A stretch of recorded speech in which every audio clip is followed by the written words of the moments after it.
Regras e valores são parte integrante e importante da vida em sociedade.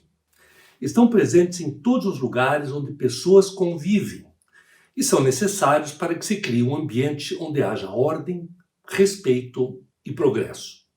Regras e valores fazem parte da nossa vida desde o ambiente familiar, depois na escola, na igreja, nos ambientes públicos como ruas, praças e parques e, claro, nas empresas, grandes e pequenas. Sem regras claras, não saberíamos como nos comportar, como conviver, como fazer bem as coisas. As regras nos orientam, definem a conduta de todos e cada um sabe como o outro vai se comportar exatamente porque todos estão sujeitos às mesmas regras, às mesmas normas e também aos mesmos valores. Mas qual seria a diferença entre as regras e os valores, afinal? Qual dos dois é mais importante ou qual dos dois vem antes que o outro? Bom, a princípio é o seguinte: enquanto as regras determinam o que podemos ou não podemos fazer, os valores nos indicam o que devemos ou não devemos fazer. Mas, para o bom entendimento, eu tenho que colocar ainda um terceiro elemento, que é o desejo individual, ou seja, aquilo que eu tenho vontade de fazer e não sei se posso e não sei se devo fazer. Cuidado, querer, poder e dever são verbos que andam juntos, mas que são diferentes. Aliás, o bom equilíbrio entre essas três possibilidades é que determina o conceito básico da ética.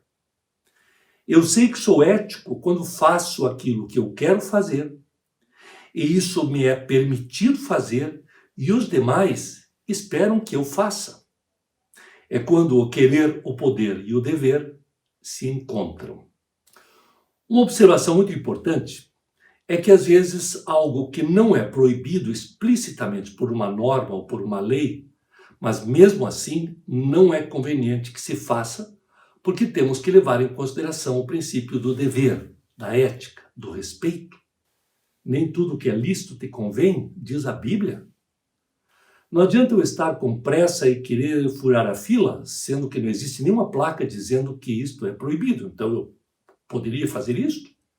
Olha, é que não é preciso proibir uma atitude como essa, porque ela não é boa.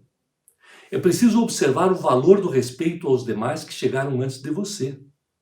O que você pode fazer nesse caso, se você está, digamos, quase perdendo o avião e a fila do raio-x do aeroporto está imensa, é negociar, explicar às pessoas, pedir licença, nunca desrespeitar só porque não há uma placa dizendo que isso não pode ser feito. Numa empresa, há normas sobre segurança, por exemplo. Pode haver uma determinação de que toda pessoa deve usar capacete quando entrar na área de produção, ou um avental, ou andar apenas dentro das linhas demarcadas no chão. Estas são normas de segurança. Entretanto, se as pessoas tiverem bem internalizado o valor da segurança, não será necessário que essas normas estejam escritas em todos os lugares ou sejam repetidas pelo supervisor no início de cada jornada de trabalho. É quando percebemos que uma empresa que tem valores claros e praticados, principalmente por suas lideranças, pode ter as normas mais flexíveis, pois as pessoas sabem exatamente como devem se comportar. Outro exemplo, a compliance, que vem a ser a preocupação ética e moral da empresa. É muito bom que esteja bem clara, que haja normas sobre, por exemplo, a relação com os fornecedores. Como selecionar os fornecedores por sua conduta ética diante do meio ambiente, da diversidade, da honestidade, e não apenas pela qualidade do produto e pelo preço. Mas uma empresa que tiver essas marcas entre seus valores, ela simplesmente não irá atrair fornecedores ou parceiros que não tenham também esse tipo de postura. Por tudo isso, se diz que o ideal é termos mais valores e menos normas. Países considerados desenvolvidos, não apenas na economia, mas no grau de civilização, costumam ter constituições muito pequenas, poucas leis, na verdade. A da Inglaterra, por exemplo, nem sequer é escrita. É uma constituição consensual, baseada nos valores daquele país, construídos ao longo da sua história.